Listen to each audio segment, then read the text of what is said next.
Okay. So what I'm gonna do is share a presentation, and I'm gonna walk through it, talking about what I've done, and I'm gonna probably go and do some show some examples along the way of relating to property taxes, and just give you a little bit of a background. So now, by the way, now if you're not talking, mute your line. There'd be a button on your screen for muting. And if you want to ask a question or anything like that, just feel free to unmute and ask your question or interrupt me. And so I want to give a little bit of a background and talk about what I have done and the research I've done around this area that might be helpful to anybody that is concerned with their property tax valuation in the 2020 revaluation. I start with this disclaimer screen. I am not a lawyer. I have never actually, I'm going to show you my example. I've never actually filed a valuation complaint before with the Board of Revision, which is the board that hears these kind of complaints. I have no experience with others who have. I've talked to a few people about the process, but I've not interacted with um, somebody who was directly involved in it. I'm going to file a complaint this year around my property, and I might file some complaints about some other properties, and we'll talk about filing complaints about properties that aren't yours. And I'm going to share with you a bunch of data and information that I got through working real hard to get it. So Linda Fraley is our auditor, and the auditor's office has to do a full revaluation every 6 years, and 2020 was a revaluation year. And to me, a lot of times, property taxes are hard enough to understand, but it's a very sketchy area. And it's like, I feel like a lot of times government officials don't want us to actually understand how property taxes work. And I think you could spend a lot of time and still not really get how property taxes work. I know people that have gone to the auditor's office and sat with people, having them take them through their property taxes, and still not felt like they understood how the process works. Now, the 2020 reappraisal happened, and I put this example here, and you can go find this on the county site, is in October. The auditor's office had a whole page on their site just about revaluation, with tools that you could use to look at your values and compare them and to make it easy. And that page disappeared. We still haven't got our tax bills. I just saw that our tax bills are going to be delayed this year, but we still haven't got our tax bills.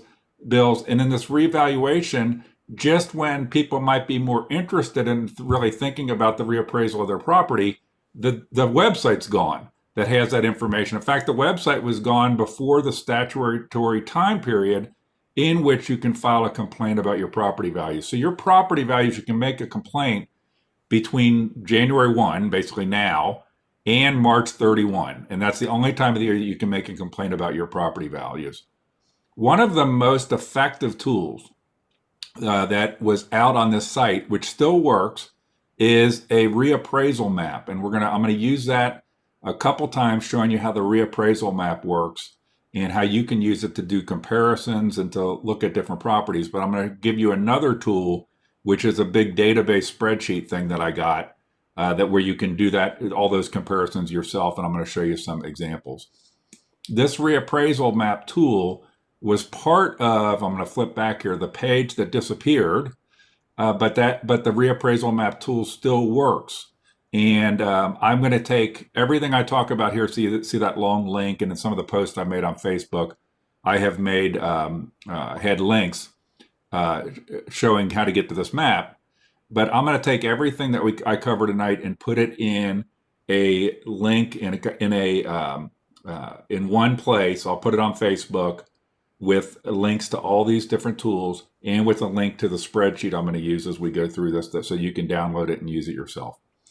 So just as a frame of reference, this map thing, and I'll show you some examples, is really powerful. So the map thing is really powerful in what it can do and the comparison you can do without having to dig in and out of searching. I'm going to show you a little bit here, searching different things on the auditor site. But the map is so much easier to get a quick snapshot comparative between 2019 and 2020 valuations. It's nothing can beat it. Nothing can beat it for doing that.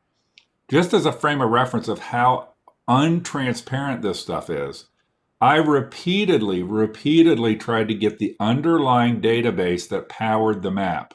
And I repeatedly got denials of records. This is one from Ernie Ramos, the civil prosecutor, and they always play this dumb rope-a-dope.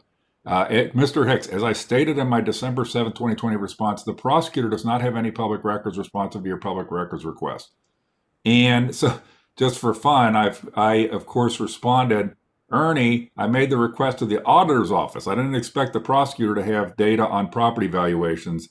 The auditor is the one who did this. I actually had to go to the company that does the map, it's a service, to confirm with them how exactly does the data get into this map and what data should I be able to get from my county auditor that it got used to fill this map. And I finally got the data. After multiple denials, I got the data. It was in databases that no normal person could read. But good luck for me. I have a good friend who I won't say his name. He doesn't actually live in Clermont County that I'd worked with in the past, who is a technologist, and he got all the databases decrypted for me and put into a format that we can use. So for the first time ever, when you get the spreadsheet from me, you'll have a tool where you can do almost instant comparisons by sorting and selecting to see how your values or other values might compare in the revaluation. So the spreadsheet that I'm going to give you and I'm going to use throughout this call looks like this. And it's cleaned up a lot. The tables, even when my friend got them decoded for me, were still cryptic. And I merged several of the tables together in one view so that you will be able to pretty easily see all aspects to properties, both commercial and residential real estate. And we'll talk about what some of the columns, I'll put the spreadsheet up here in a little bit, and we can look at it and play with it, okay? So here's some basics, and this area I think everybody is always confused about. And my good friend Representative Tom Brinkman one time told me that there was a bill in the legislature to simplify and quit using the term millage and to use percentage in a way that was understandable by people. And actually, the powers that be doesn't want property taxes to be understandable to us. So these cryptic terms, appraised value, assessed value, millage, that even I feel like at this point I'm pretty familiar with them, but even you have to remember the pattern to it. So just so you know, on every property, there is what's called appraised value. So appraised value is what should be market value. So should be market value of a property. Generally speaking, as a rule of thumb from people I've talked to, if it's within about 85% of market value, it's a pretty good appraised value. If it's more than that off, it's not a good appraised value. That's appraised value. Assessed value is 35% of appraised value. So assessed value is 35% of appraised value. So it has this example here. Your property is worth $100,000. Your assessed value would be $35,000. Any of you that have gotten mailers about tax increase levies know that they play games with us on these things. So it'll say if you have a $200,000 home, the cost will be this. And a lot of times you'll notice they never say whether it's $200,000 appraised or assessed. And it gets very confusing as to what those things mean. So millage means $1 for every $1,000 of assessed value. So it means thousandth. So a mill is $1 for every $1,000 of assessed value. So just real quick here, so just to help make sure everybody understands how property taxes are even calculated to start with, is if you had a home whose appraised value was $100,000 and the assessed value would be $35,000, 35%, and 2 mills would cost $70. So 35,000 divided by 1,000 is 35 times 2 would be 70. So a 2 mil levy on a $100,000 appraised house that would have an assessed value of $35,000 would be $70. So I put down another example. So a $260,000 house would have an assessed value of 35% of that, $91,000, and a 2 mil levy for that would cost $182. So 91,000 divided by 1,000 times 2 for 2 mills is $182. So that's how millage works.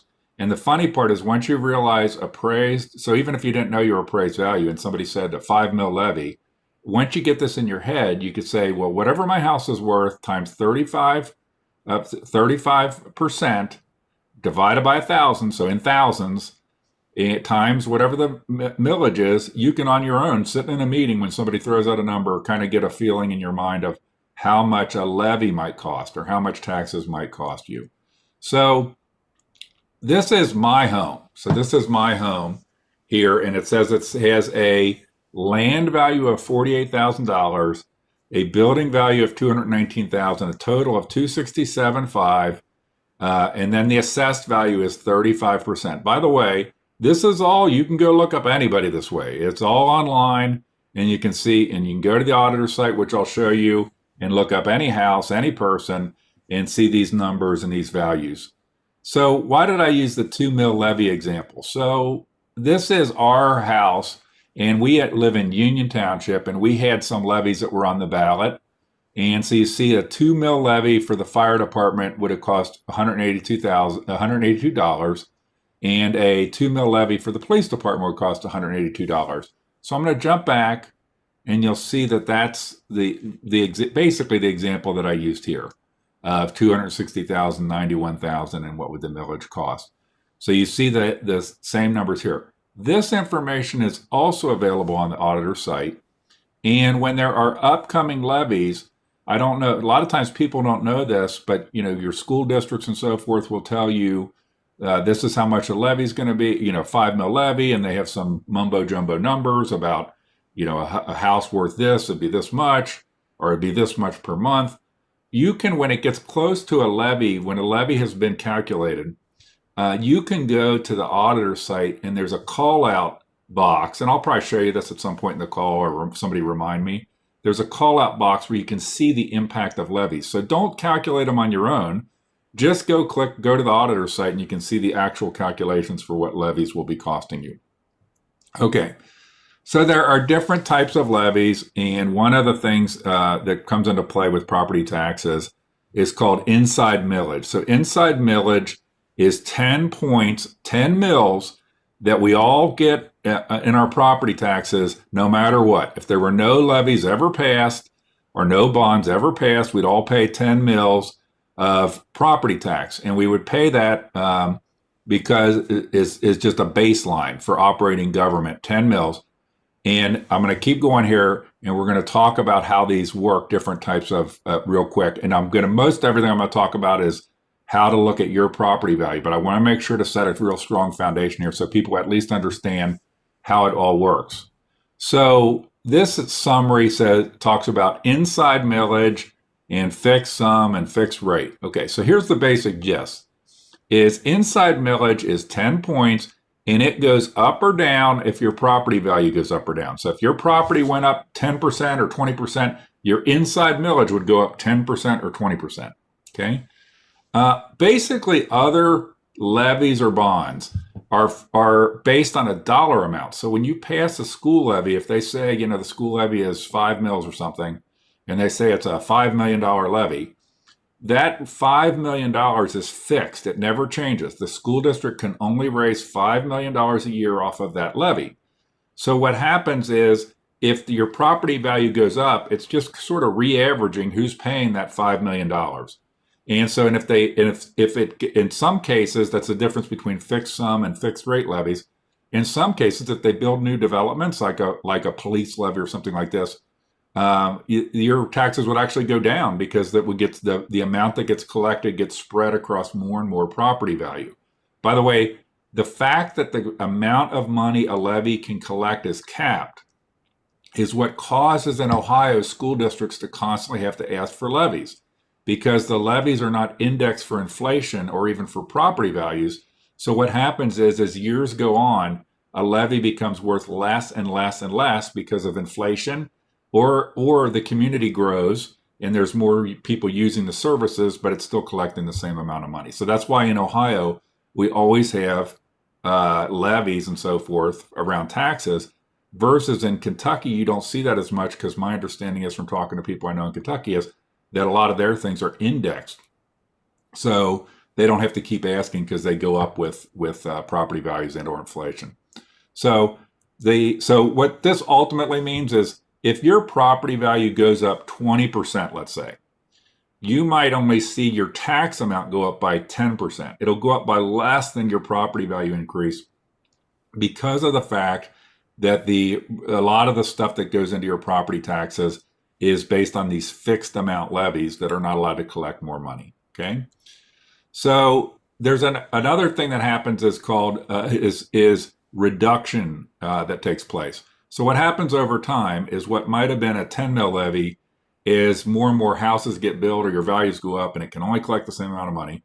The value of the levy goes down, down, down, down, down, and that's factored in a reduction. So if you go on the auditor's site and you look at your tax detail, you'll see these things like, see that line here on our house, it says RED, that means reduction. And that's the cumulative impact of levies, the millage effectively going down on levies that have been passed in history because of the fact that they're not allowed to collect more money. So it's a reduction factor. So it makes it extra confusing. So on top of all this mumbo jumbo, you have appraised, assessed, millage, reduction factor. And in fact, there's a whole bunch of stuff around this. And this is a page on the auditor site that explains what all these values mean. And then has these examples below. And one time I tried to do the example, I actually thought it had a mistake in the example, but it just goes to show you how confusing this area is. And maybe someday in Ohio, this would get addressed and property taxes would become much less confusing. In fact, also, we can have a debate, but the fairness of property taxes overall. I first encountered, the last time we had a reval, I never even thought about it. I was used to just paying my property taxes without thinking about it. And I encountered some people in Goshen, actually, a couple of old women, and they were basically crying, started talking to me about how they couldn't afford to stay in their house because their property taxes kept going up and they don't have the income coming in to pay the property taxes. Property homes are one of those unique things where you're constantly taxed on something you already paid for. And at some point, obviously it's necessary for services, but it can become unfair. But there's a whole schematic of what all these values mean. Okay, so there's a site. The property tax site is on the auditor site, and you can go in and search on your property, and you can dig into it and search on other people's property as well. And I'm going to probably at some point here show an example of that. Now, before I go forward, before I go on to anything else, the next thing I'm going to do is talk about the issues with the 2020 valuations that I have seen, and then we're going to talk about your property taxes. Are there any questions about anything I've brought up so far?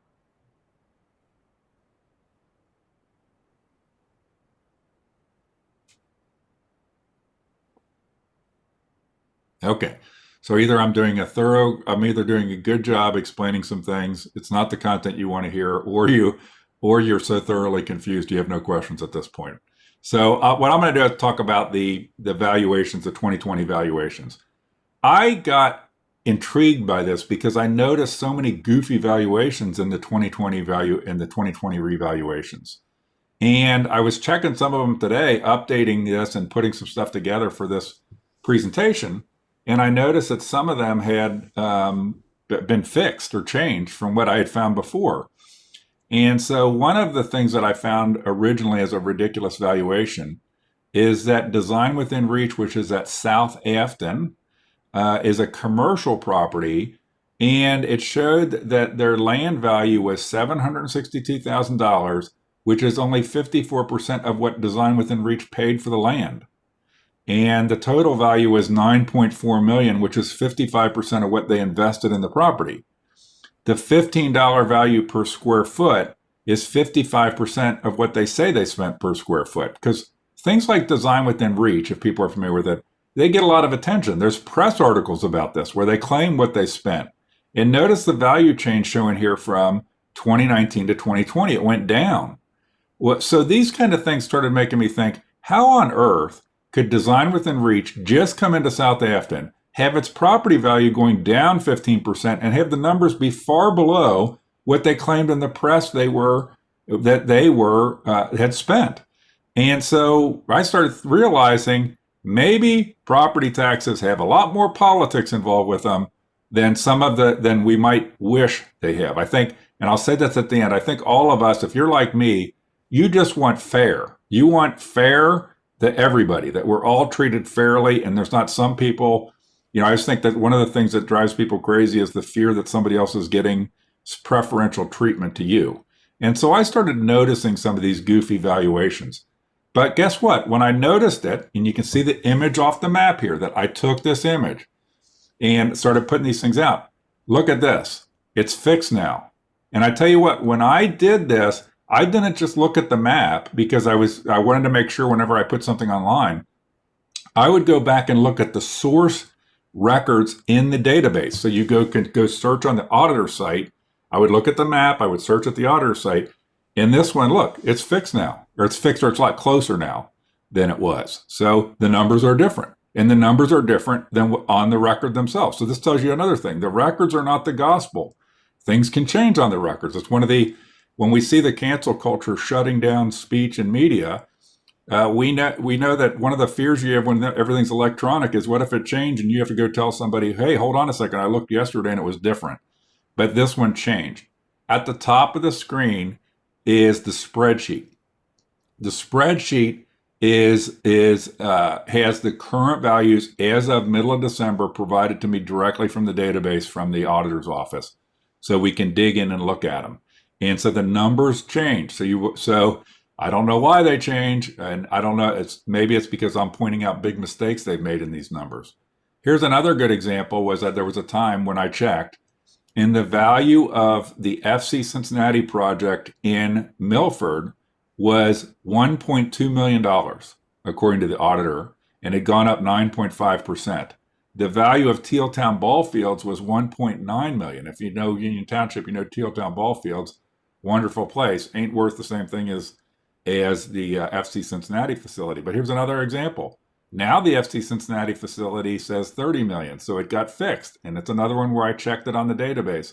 What I'm getting at is, don't necessarily trust that numbers are accurate. And I never got informed by any of these people I had reported these to, because I had taken them to the auditor's office, and the auditor's office had some consultant guy contacting me about some of these values. Nobody ever followed up with me that anything was getting fixed.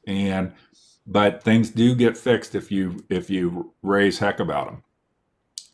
One of the things on commercial properties that I would encourage anybody to look in your area where you live, once I give you the spreadsheet, is on commercial properties, some of the values just make no sense. Like the Walmart in Eastgate being worth significantly less than the Walmart in Milford, when the price per acre in Eastgate is higher than the price per acre in River's Edge. It doesn't make any sense. But it's another one where the numbers that were in the database are now different, a little bit different. They haven't changed completely, but they are different some.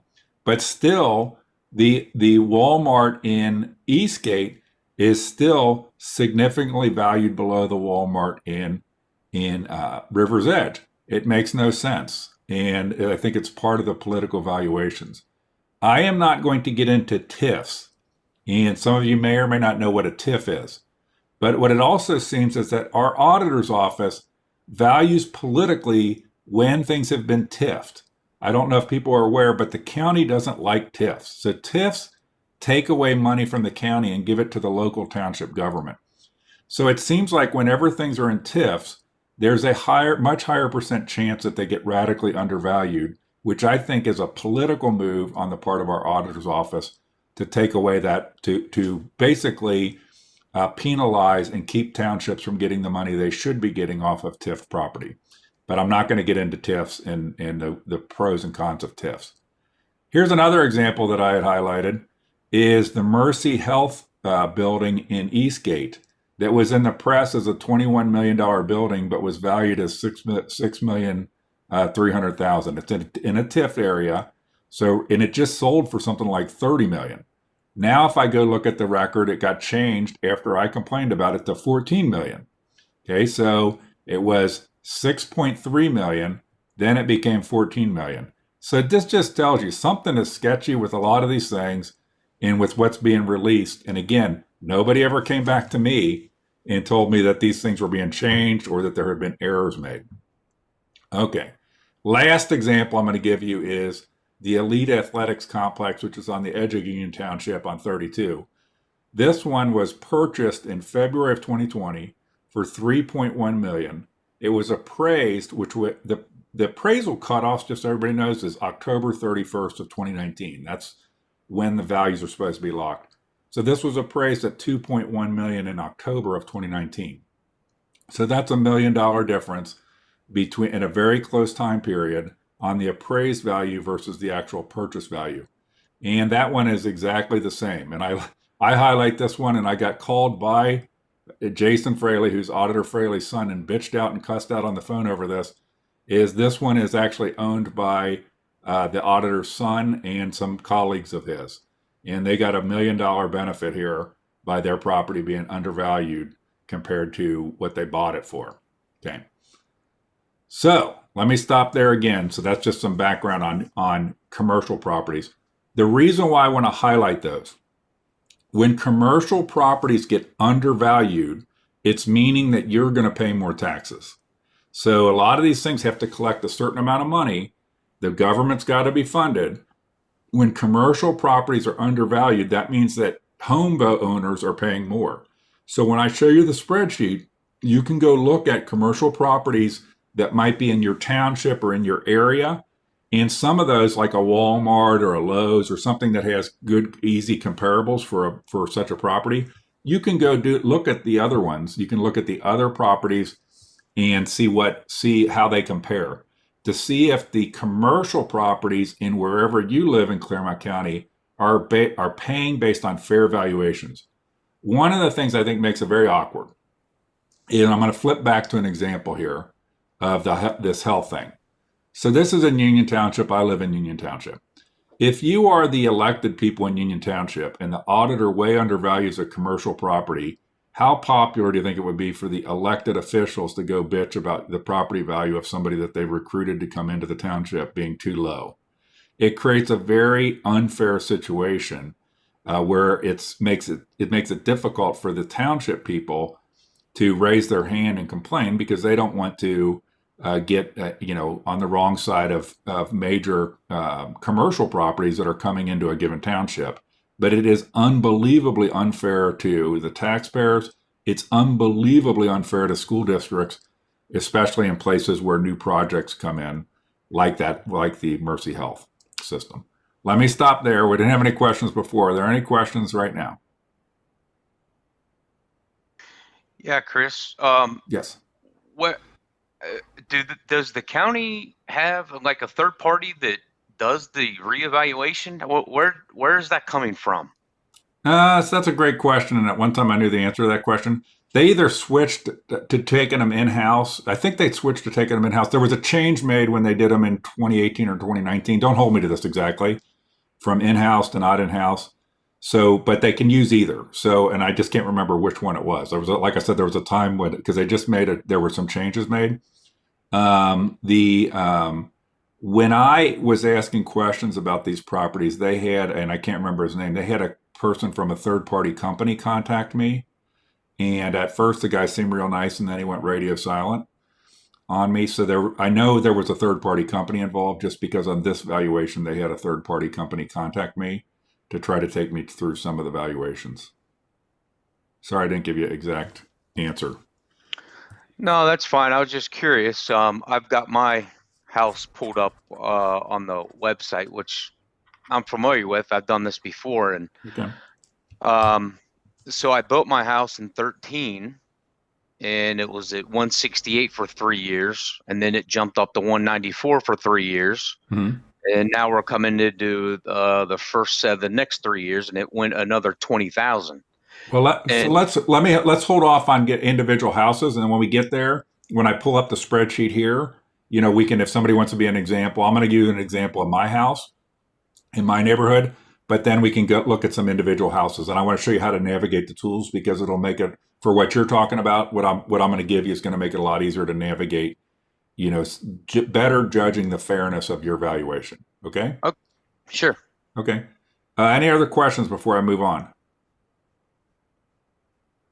So the next thing is challenging your valuation. And you challenge your valuation through a thing called the Board of Revision.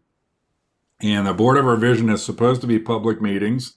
However, they never publicized any of them for last year. I've asked repeatedly for where was there any meeting notice of these meetings, and they go radio silent. So that to me probably says there wasn't any. But the Board of Revision is made up of, and I should have remembered this better, but it's like the treasurer, so Jeannie Zermely, the auditor, Linda Fraley, but half the time she's not there. So she'll have somebody from our office like Chris Melman or somebody else be there. A commissioner, I think it is again, Claire Corcoran. Claire Corcoran, I've only gone to one meeting, and Claire Corcoran is a commissioner. And that's the board, basically, the Board of Revision. And your complaints go to the Board of Revision, and then they have a hearing. Now, I'm going to show you the rules. There's a set of rules related to the Board of Revision. I have them in my hand here. And so it's like I'm going to show you where to get it and what to read about it. Is you want to make sure to look at this document. And I'm going to give you when I go through this, I'm going to give you some ways you could potentially build a case that your valuation is wrong using what I have. Now, if you thought you had a significant valuation issue, or it's very important to you, like it's major, okay, then you might want to go beyond what I'm going to give you. And because at the Board of Revision, you can have an attorney represent you, and there's some other statutory people that can represent you at the Board of Revision.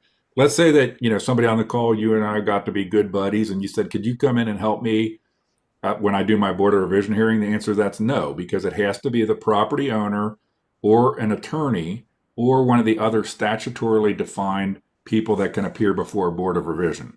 So somebody could help you. I could help you. I could get somebody to help you. You could get your friend to help you if you're not as spreadsheet savvy.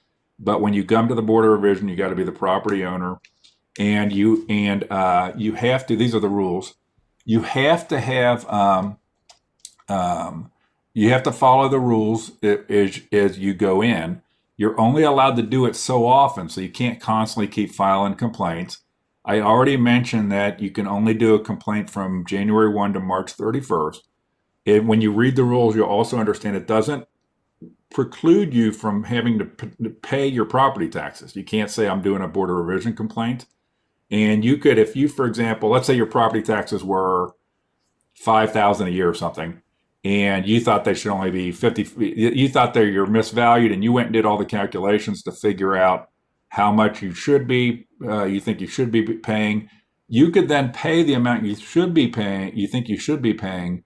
But if they rule against you, you have to pay the difference, and you pay an interest penalty for not having paid your full property taxes. So just be sure to look at these rules, and, like I said, they're like 8 or 9 pages of rules here. Just make sure that you understand the rules, okay? And I don't think they can hurt you for coming in with a complaint, but they can deny your complaint, and you wouldn't want to have a complaint denied because of some rule thing that you didn't understand. I'm going to use what I've put together to kind of show you how to use the spreadsheet tool that's based on the map that I have built to compare similar houses around your house for valuation.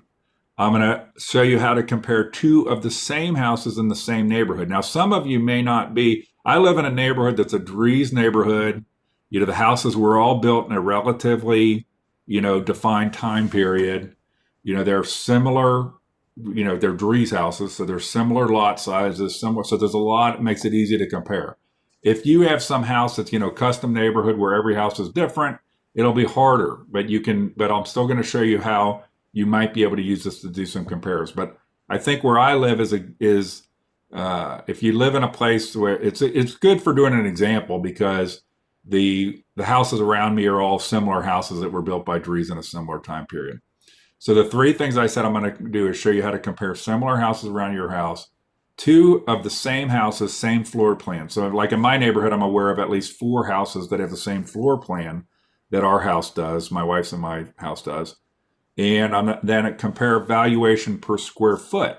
So what are you paying per square foot of your house versus other houses around you?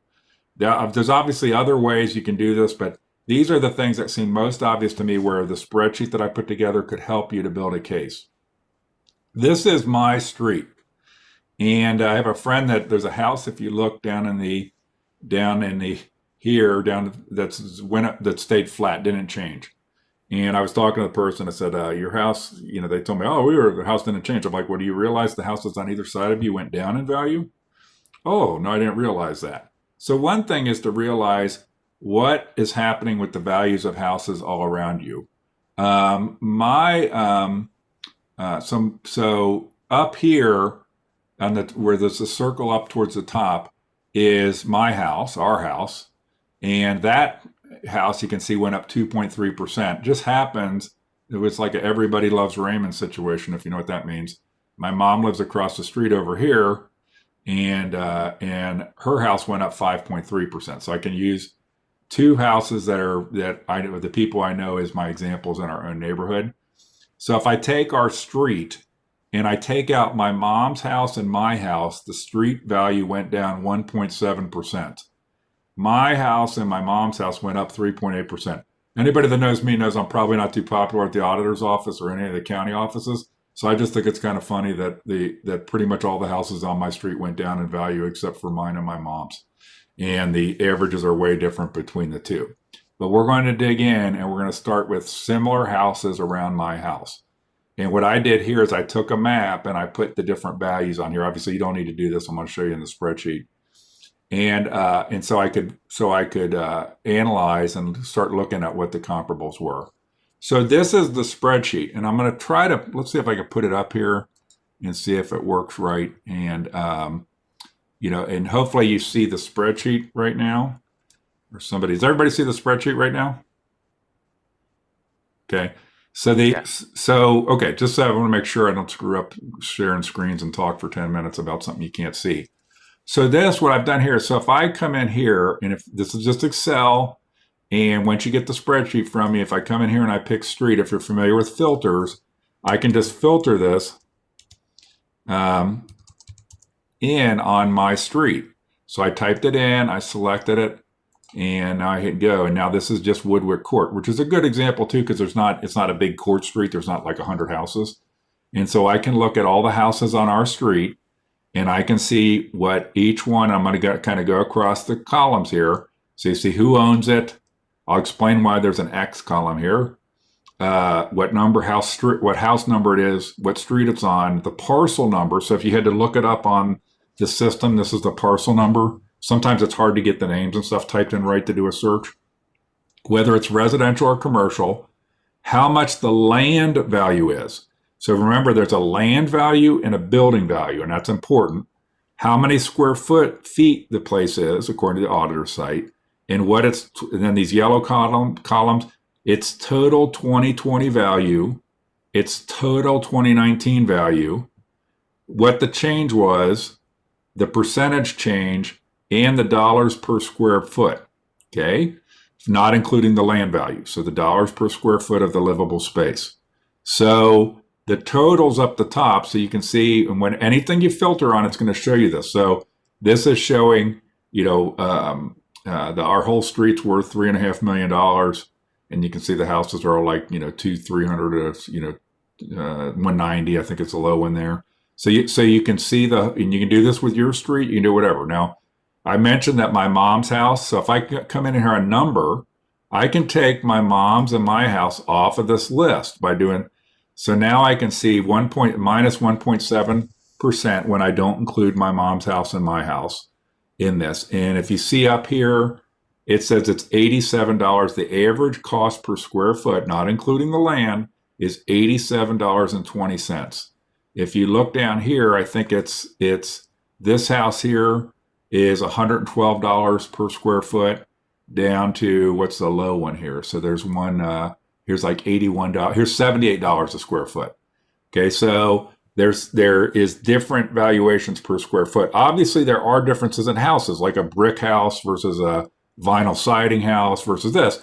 but a lot of times in the same neighborhood, the houses are fairly similar construction from house to house, and so it's a good thing to look at to see the comparison, and you can kind of tell like, oh yeah, that house is a real fancy brick house in my neighborhood or a stone house or something, and so I would expect it to be more per square foot, but it's a real good baseline to go. So that's how the tool, the columns that are in the spreadsheet tool, and how you can zoom in on them in there. Now I'm going to go back to the charts, and then anytime if I say I'm on something and you can't see it, somebody yell. So so that's the same image I just showed. This is our whole street that we live on, and you can see the values and everything. And you can do the same thing with your house. I did this here. I excluded my mom's home and my home and my mom's home here, and that's the minus 1.7 that I just showed you. So then I went on to say, okay, on my street, what are similar houses around my house? So my house is the one in the upper left that says plus 2.3%. And now I put these on maps. You don't need the map to do what we're doing here. The map is just for purposes of this call. So you see there's a house up in front of me that went up 1%. We live on a panhandle lot. So there's a house in front of us that went up 1%. There's a house to the left of us, if we were looking out from our house, that went up 3%. The house, the panhandle house across the little woods from our house, that went down 3%, and the house in front of that one went down 1.8%. So those are the houses immediately around me. So if I exclude my home, they went down 0.8%. Of the other two that went up, they went up by an average of 0.7. Mine went up 3.2 times the other two that went up. So the thing that's funny about this is when you look at it, it's kind of like somebody telling me, oh, we're happy with our valuation because it stayed flat. Well, you want to kind of get a feeling of, is your valuation fair relative to the other people around you? Now, the auditor could have made mistakes in a prior valuation and it's getting fixed. So you have to have your thinking cap on to say both the changes, but is the valuations actually fair? So here is with excluding my home. Here's the point. Why did I do this? I'm going to go back. The ones around me, 442, 446, 448, 450. I'm going to go back and I'm going to go and just pick those houses.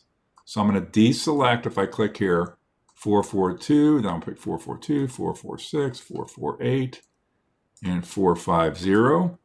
So now I can see just the houses, that minus 0.8, that are the houses around mine, not including mine, and what they did. And so these kind of calculations, and somebody mentioned, going out and looking at their house on the tool. If you just get comfortable with filtering the spreadsheet and working with it, and knowing all the time that no matter what you filter up at the top here, it has the real-time totals of whatever is in the view you're seeing. This is very powerful to do a kind of analysis that would take you forever. Or you'd go, you'd click into each of your neighbor's houses and then get confused on the auditor's site. What tab do I click on to see the value, the this, the that? Because they're all on different tabs in there. So this is, there'll be a little learning curve if you're not savvy with spreadsheets to get comfortable with filtering. But once you get comfortable with filtering, you can do some amazing things. Now, I'm going to come back this X column here. I'm going to show you what that's for in a little bit. It's something for if you don't have this nice, easy scenario where I can look at all houses on a court street and there's not that many houses. I'm going to show you how you can identify the houses that you want to compare and get a view of just those houses, because you might know, and I'll use an example in my own neighborhood where there's houses that are the same floor plan, but they're on a different street within our neighborhood. Okay, so I'm going to go back to the charts here and pick up there. So the next thing I want to hit on, so that was kind of comparing, and I'm going to show you my actual complaint, or at least my current draft of my complaint.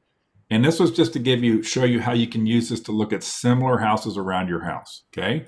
And so I might say, I apologize for jumping around here, is my valuation went up 2.3. All the average houses around me, look at them, nobody went up by anywhere near 2.3. Why did mine go up, more than twice the next highest increase of houses directly around me? Now, I don't think, by the way, the house that went up 0.3%, those people have recently did a lot of work on the house, but I think they did it after the reval period. But these other houses, I don't think anybody did any significant work. We didn't do anything that would any notable improvements to our house that would have been picked up as a notable increase in value or a change in value of the house. But you have to factor that in as well. So this was to help you get a feeling of just looking at houses around you. Now, the next one I wanted to hit on is compare two of the same houses in the same neighborhood. So I happen to know that there's probably more, but there's 4 houses that I'm aware of in my neighborhood that are the same basic floor plan as our house. And if you look here, ours is to the left, and you can see it went up 2.3%. And these other two houses, there's 2 other ones I put here, and they went up more than us. So then I'm thinking, oh, I feel pretty good about my valuation. Now they started out lower than us, so from a start point, and they've ended up higher, but they went up higher percentages. The same floor plan. I think they've had some of them been modified. You know, people have had bigger rooms put in and have more square footage and so forth. But those 2 are the same floor plan that you see here. So even those, though, our valuation is 267,500. And if I go pull those houses up in the tool and I look at it, I could say, and I'm going to write this down because I want to show you an example here. One of them is 432 Birchwood. One is 439 Maplecroft. Okay, and then our house. Okay, and so if I look at this and I said, okay, well, if our house was valued, it's 267.5. If it was valued at the same square footage, both of the other houses are lower value per square foot than ours. What would our value be? So if it was 102.36 per square foot, it would be 265 for a little bit less, not maybe worth dealing with. It'd be a little bit less on 101.75 per square foot as well. So that's why that square foot column can be useful, because you can also go in and look at that. But I'm going to cover that as a third thing around square footage specifically here. Now, I'm going to show you the example of this because I want to show you the X column. So the reason why the X column is there is if I go out here and I'm in the spreadsheet now and I'm going to reselect our house so that it's on the list. So if our house is here, I'm going to put an X there. Okay. So now, and I'm going to go up here, and this is when you get the spreadsheet or get your friend that's going to help you with the spreadsheet. If I go up here and go sort and filter and I say clear, so now that's going to take the filtering off. If I click on the right thing, that's going to take the filtering off, or it should take the filtering off. So to reset it, let me reset it here. I'm going to reset it by doing this, by selecting everything again. Okay, so now I have the whole spreadsheet again. And one of the other houses was 439 Maplecroft. So if I go here and I pick Maplecroft, okay, and I type in Maplecroft. Now here's Maplecroft, and I'd already done it. I put an X in Maplecroft, okay, and that house 439 Maplecroft. Let's see if I wonder why this is not clearing the filters when I do this. So it should clear the filters. It almost always does, but I'm going to do clear filter here. And then the other one was 432 Birchwood. So I'm going to go pick Birchwood.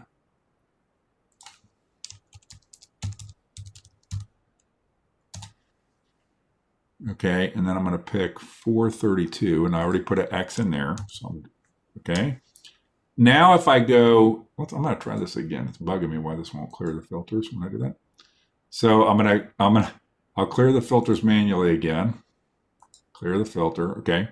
Now if I go filter on the X where I filled the ones in I want to compare, I get a view I can filter on that and get a view of just those properties.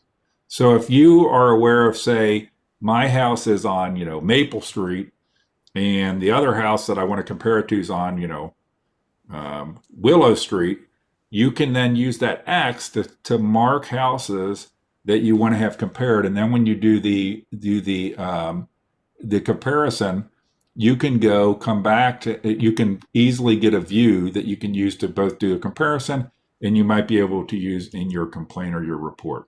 Okay. All right. So the next thing I want to hit on is this example because it's a better one. Look at these two houses. The house on the left is our house.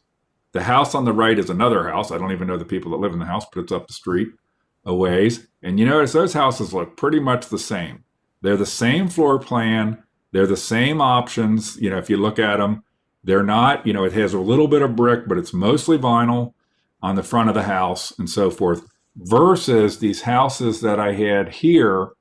You know, if you look in these pictures, you can only see the tops of them. You see those two houses to the right are real nice, all brick houses versus the low rent vinyl houses that we live in. Okay. So when I compare these two, look at these two. So our house, the 2019 and 2020 value versus the other house. So 2020 value of ours, 267.5. Other house that looks identical, 231.8. Okay. So that's getting to be a little bit more noticeable difference. If I go and I look at that house and I filter in on just our house and that house, and if my home were valued at the same value per square foot, our home would be $231,621, which is a notable difference from 267,500. So that's another thing you can do is try to find pretty good comparisons like these two houses here that look the same, okay, and are the same for their livable space and so forth. And you can be able to zoom in and do these comparisons and then drill in on the things that can make the most, can have the most impact for you. So this is all about houses with the same floor plan. So I kind of mixed up here that we had 4 houses with the same floor plan. If I looked at it different ways, I could say my value is good or my value is bad. But the floor plan differences when I put the square footage into the equation help to show some of the real differences between them. Okay. Now, the last area of example I want to give you for how I think you can use the tool that I put together has to do with value per square foot more specifically, and not based on the same exact floor plan. So this picture is the same. My houses around us, and it's showing the value per square foot of those houses. So, you know, if you go look at the auditor site, you'll see that there is a land value and a building value. And if you take the building value and divide it by the square footage, you get a price per square foot. And ours is $103.29 per square foot. The house across the way, look at the house that's another Panhandle lot house, just like ours, sitting back from the road, is only $78.79 per square foot. There. The house up in front of me, $81 per square foot. The other house up in front of me, $112. Our driveway's like between those two houses. The $80 and then $82. So a pretty radical difference here. One other thing that comes into play is that house that's $112, that's more than ours, is a ranch house. And in our neighborhood, and probably in your neighborhood, because people getting older, ranch houses have much higher values than multi-floor houses because so much more of the market's looking for ranch houses. So it's a little bit different than these other houses because of the fact that it's a ranch versus a 2-floor house. So what I did here is I went into the tool and I filtered it different ways. And one is the houses around me, all 4 of them. So you see the average price per square foot is $87.61. I showed you this view before just for a different purpose.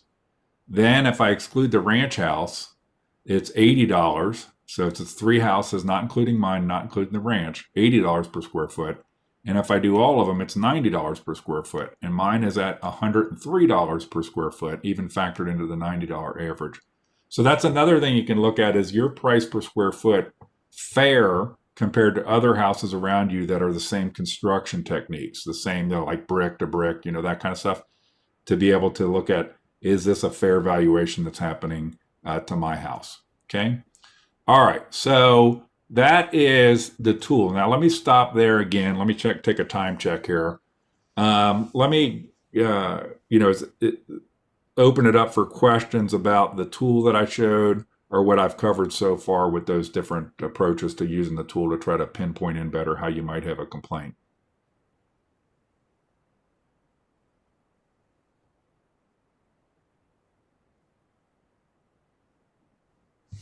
Okay. This is a very talkative group. Let's talk about what now, and then I'm going to turn off screen sharing at some point, and we can see if we want to have a talk about any of these points. So what now? So I put together a draft. I haven't finalized it. Complaint about our house. Okay. And what I did was, this is the form on the left. So the form is fairly simple, not hard to fill out the form. The only hard part of the form gets to down here when you have to say column A, where it says opinion of value, what your opinion of value is, versus the current value. So the current value for ours was $267,500. And what's my opinion of value? So this is the draft. I might change it, but this is the draft. What I actually did is I applied multiple of those techniques that I just took you through to our house, and I put together just one supporting page where I cut and pasted from the spreadsheet right into the page. And then I said, I had an increase of 2.3. We've not had any improvements in the last 3 years. And I looked at 4 scenarios. So all homes on the street, if my house was based on all homes on the street, then what would my value be?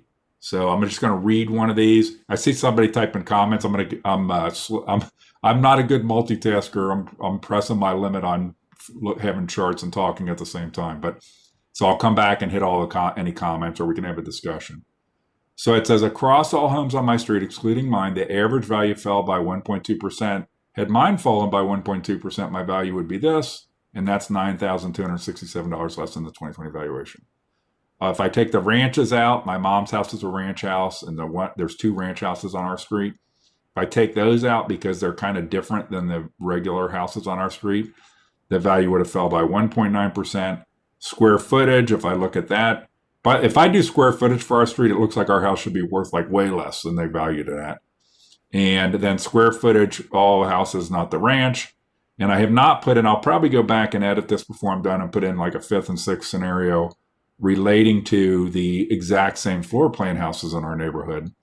And then come up with what I think is actually fair between those is to being the right kind of valuation there. So if you see, I ended up saying that between those, I picked one of those scenarios or average, saying this is what I think is something between scenario 3 and 4. I think is somewhere in scenario 2 is what I think is what's fair, and we'll take it from there.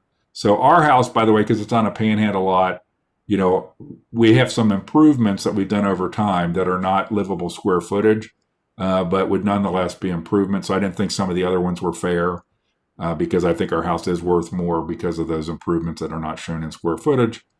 But I think something seems off that all the houses on our street are going down in value except mine and my mom's, basically, or they're staying relatively flat. So I'll do something like this. It's something pretty simple. If I get dinged, I might get dinged before I even show up at the hearing. I'm not going to lose a lot of sleep over it. If it was real significant to you, I would probably get, there's other things you can do, and you can read in the rules, like an expert appraiser, things like that in there. But, clearly, there's, I believe, and I've come to hear from people that there's a lot of these things get tweaked and we might not realize it. Like I showed you all those examples of commercial properties without ever coming to this. And what I think is just, we need to pay for the government we have, and we all need to pay fairly to that. And I think I'm probably more to get upset, not about paying taxes or even the amount of the taxes sometime, but is it fair? Is everybody being treated fair, or is somebody getting a special deal compared to me? And so when you see things like some of these property values on the commercial side, it makes you scratch your head as to why would these values be so different. So I think, I tell it like it is as far as I'm concerned, is I'm a fair and honest person. I encourage everybody to be a fair and honest person. If you look at these and you do the comparisons, you use a spreadsheet, you realize, within wiggle room, it's fair what my house is valued at, then just admit it and move on. I don't think Linda Fraley is fair. I think that some people get better treatment than others. And I'm still trying to get I've been asking for a data table involving homestead exemptions and owner occupancy credits because I'm convinced that friends of Linda get more than one of these. And they will not give me the table. I've asked for it multiple times and they will not give me the table. And I think I'm on to something. I found back in 2018, I found 5 examples and I think they switched all 5. I think all 5 were I found, and that was just by randomly searching. If I get the table where I can do a spreadsheet with it, I'm going to find that there's some real unfairness that is systemic, I think. And if they got nothing to hide, they should give me the table. If they got something to hide, they'll keep not giving me the table so that I can do that one piece of analysis. But be fair about your valuation. And because I think that's what most honest people want. Remember, I'm not a lawyer or an appraiser. I'm pretty good at analyzing data, and I'm pretty good at beating people over the head till they give me the data.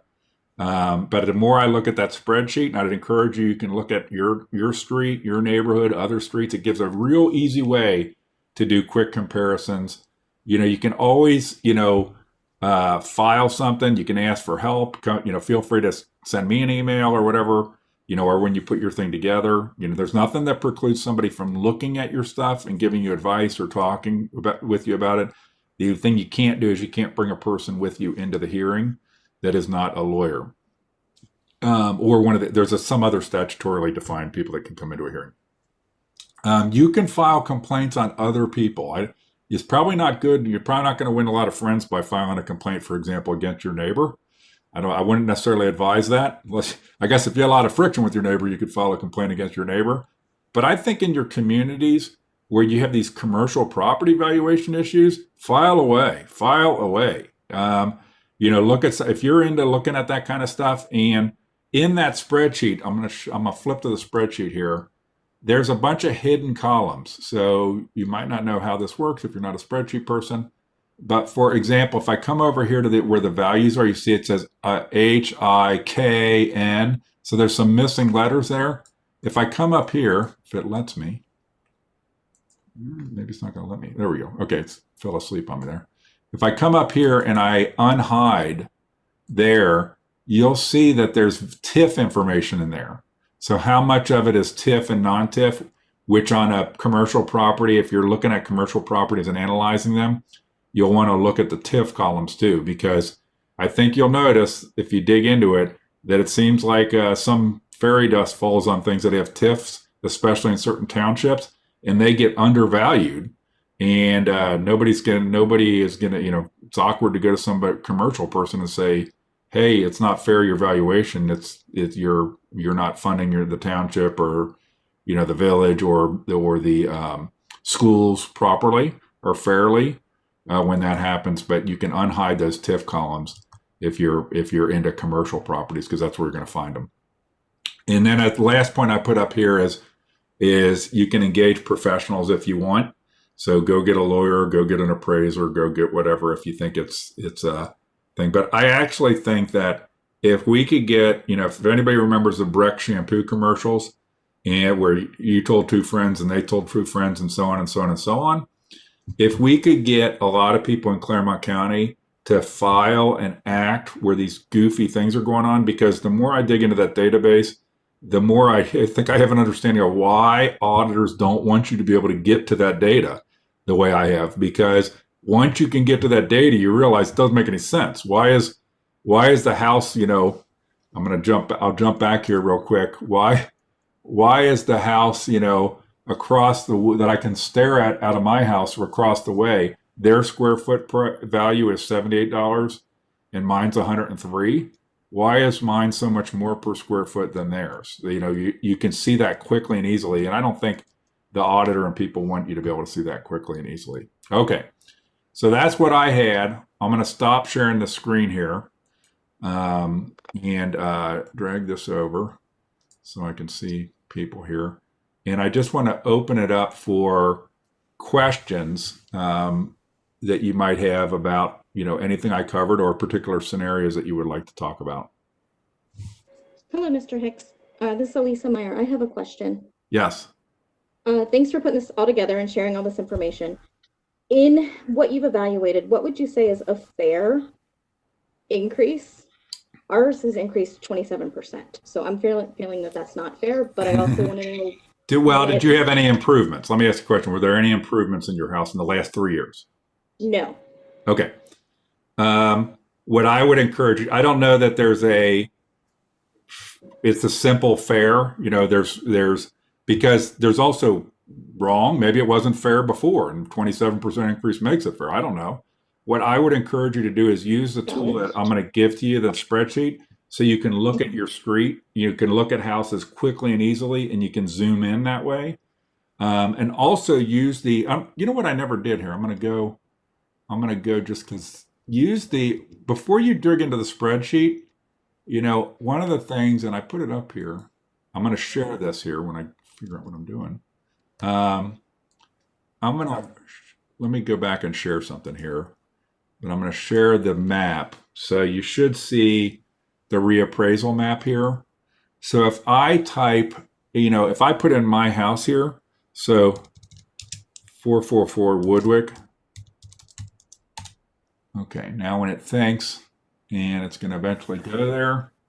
We're not seeing. The map's not up. Okay, hold on. Let me try this again. You're seeing it now? Yes. Okay. So there's our house overhead view. Okay. Now, what you can do is if I drag around in our neighborhood here, I can look at any of these houses real quick. And this is what makes this so sweet. This tool is a great tool. It's shocking it came from our auditor's office, but I got to compliment them on the tool. And although they took it away, remember, so it's like, why would you take it away? Try to hide it from people. So if I pick, I don't even really, I know who these people are, but I don't hang out with them. And I don't really know them, but I just clicked on a house as an example, how just randomly.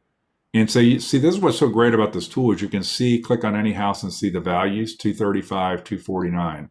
So I can jump around to any house on this map, okay, and see the value. So you can look at your house this way and see if you notice anything that seems off, or when you look at the comparable houses around it. So I gave the example of the houses. So here's the other house back here that is, see over here is our neighbor, and they have, their house over here is a much lower went down 3% and has a much lower value and a much lower value per square foot than our house. So you see these things, you can use this map, and it's a great tool to be able to zoom in on your house and see it quickly.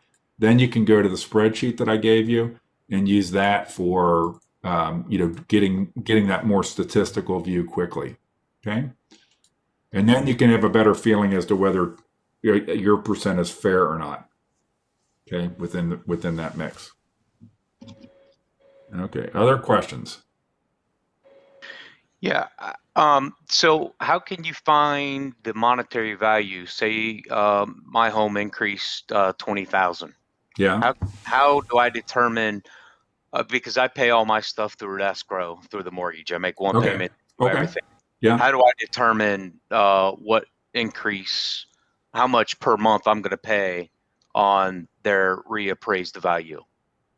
Well, so this is just the value. So let me go. I'm going to go share. I'm going to search on the auditor site so we can look at how the auditor site works a little bit. But I'm going to try to share. Go to the right place here, and then I'm going to share my screen again. And let's see if it works. Okay, so I'm on the property search, and if I put in us here, and you can search by, and what you don't want to do is put commas in there. Okay, so here's this. There's another Chris Hicks that lives in Clermont County, but I'm going to click on ours. So on the page here, so this is the auditor's page on a property.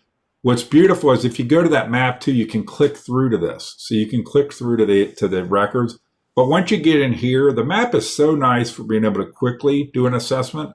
And then once you get in here, you start getting confused because there's all these different tabs. So you can see like the last time it got sold, so on and so forth. But the values, okay, are here. Tax summary is here. So you can see what your taxes are what your bills are going to be for 2020. See mine here. We haven't got our bills yet, but they have the bills out here. So if you pay into your escrow, depending on how your escrow is funded, you can figure out what your old tax value was versus your new one. And then obviously, if you're paying monthly or something like that, would expect that to go up. I know on escrows, they might have an overload charge to get because you're going to have like a balance, and they need to have the balance work out. So it's not quite as simple as dividing by 12 and things like that in here. But you can go see what your new tax value is going to be here. You can look at your tax history here to see what did you pay over time. So look at in 2019 what we paid, and so total of 4588 down at the very bottom there. And if I go back and look at tax summary, so this is showing me what 2020 is going to be. So I didn't realize our taxes were going up this much. So sometimes when you analyze numbers, you don't pay attention to the numbers as close as you should when they relate to you. So, but you can see how much your increase is going to be. We had in Clermont, in Union Township, we had a big school levy passed, and that would drive it up. And we just had the levies passed for the police and fire, but like with any levies passed in November, I don't think they hit yet. I don't know when they, don't hold me to that, but there's a little time delay between when a levy passes and when it shows up in your tax bill. But you can come in here and get in. And by the way, this is the thing I talked about. Now this is dated here because it says November 3rd, where when you're living someplace that there's levies, you can come in here and look at what your levies would cost you if they passed. I think all of these passed, so they all come into play, and you can even go in here and see like pictures of a house, so you can see pictures of your house. Obviously, they took this in I think June. We just like to keep the Christmas decorations up all year. I'm joking. That's not. Obviously, this was taken somewhere in the winter when we had some Christmas decorations up outside. So. But you can come in here and use a lot of those tools to help you. All right. Other questions?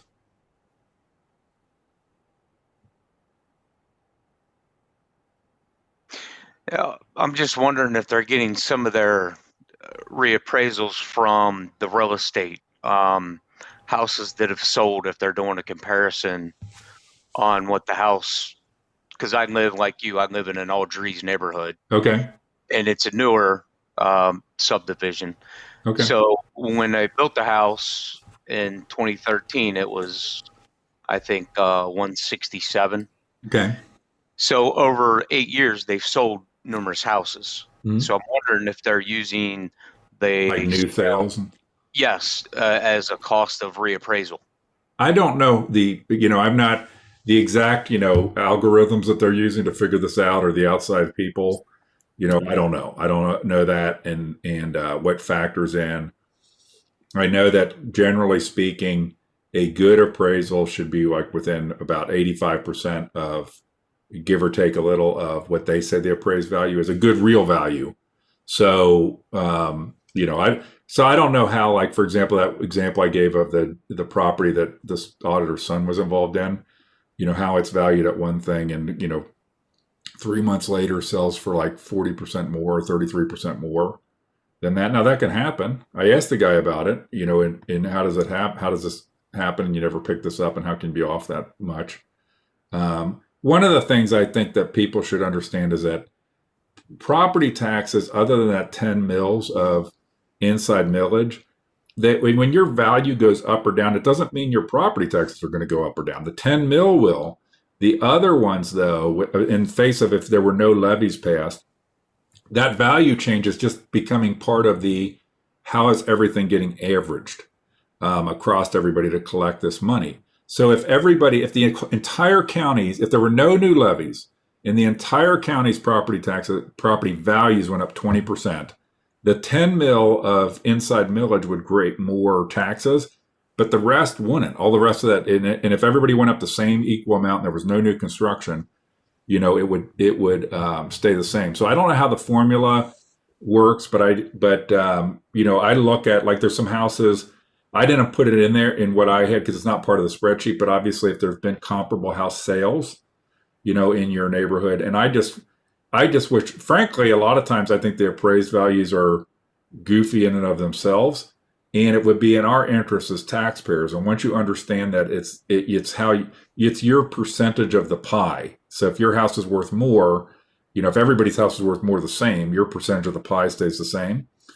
All these things where we can't understand them are not good. They're not transparent. We'd be better off to have real, fair, appraised values on all of our homes that were real comparable values, so that we would know we were being treated fair across everybody. Right now, I think it's almost a joke, because I don't think that a lot of the appraised values aren't necessarily right in the first place, but they're consistently not right across the whole population, and I don't know how they come up with them exactly.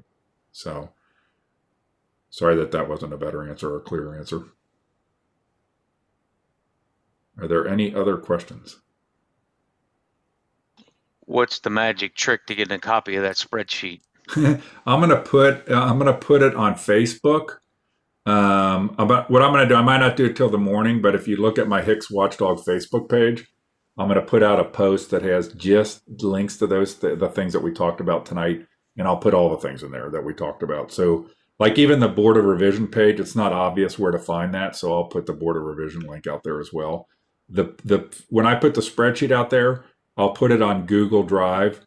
So when you open it, when you try to get to it, you'll want to download it onto your computer. It's a big spreadsheet. It has like 90,000 rows in it, and you want to download it onto your computer. You don't want to be trying to work it in Google Spreadsheet or something over the web. And then if it's slow or it doesn't work or something, find a better computer. My computer's like 4 years old. I'm doing it on, so it's not like it's some unbelievable thing, but I'll give you a link to download that. And if you are not comfortable with just that filtering, and I showed you don't have to do too much in there, but like filtering I showed a lot. And find somebody. It's not that hard. Enough people use Excel. Ask a friend to show you how to do it, or get somebody to help you.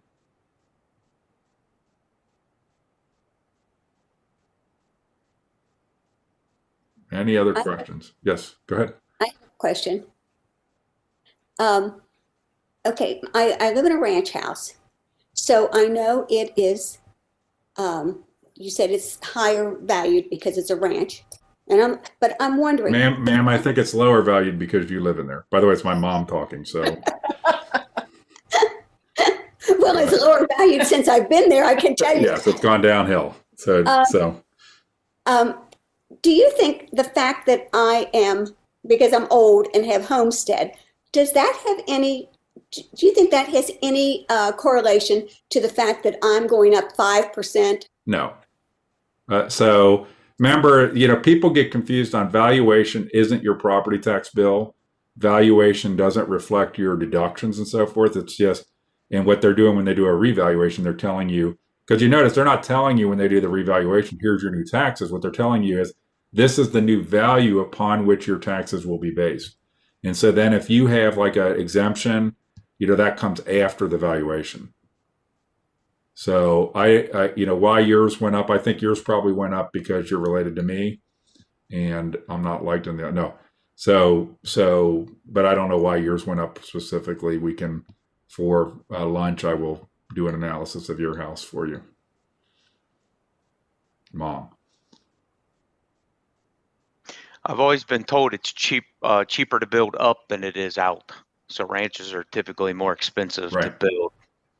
Correct. Plus they have, as we all know, they're more expensive to build because they have the big thing is that they have bigger foundations, and a foundation is an expensive part of a house.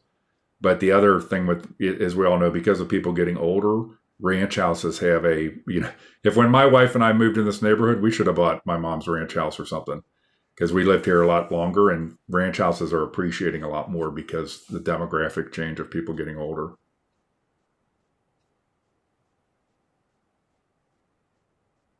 Any other questions? Will you put a link to the map that you were showing that had the 2019 values? Yeah, and if you guys go look on my Facebook page, I've had that link in a lot of posts. So if you scroll back and look for a tax post, there's almost always going to be that link in there. But I'm going to put that in. I'll put that in. But just if you're curious or tonight you want to go clicking around on that map. you can. So, Okay, in excellent. fact, now, Well, thank you for hold on a putting this all second here. together. Yeah, I don't know if, okay. So here's what I can do. Like, okay, I don't even know what this is exactly, but I just pasted a link. yeah, okay. I was going to say, if you did it to everybody else, I just had the realization I could pay, if somebody was wanting to dig in all night on this, they could go and go to that link. So if you've just pasted it, Jason, people can use that link and go to that map tool from there. But I'll put it all on a post on Facebook. Maybe not till the morning, but I will. Any other questions? All right. Well, I want to thank you guys all for coming to this meeting, and hopefully it's helpful information. And hopefully, if the video, I've recorded it, so hopefully that works out okay, and I'll put it out, and you can tell your friends about it. And because I just think, government is supposed to serve us in some of these areas that should be really important to us around taxation and so forth. They make it hard for us to understand the information. And frankly, the kind of thing I'm doing, our own auditor's office should be doing, is explaining to people how to compare, how to get tools. We should all have an interest in being citizen participants, but also being fair, not looking for, getting preferential treatment, but we're looking for getting fair treatment. So thank you guys all for coming. And if you have any follow-on questions, you can always feel free when I put the post out to contact me or message me. And again, thanks. Good night, everybody. Good night. Good night. Thank you. Bye.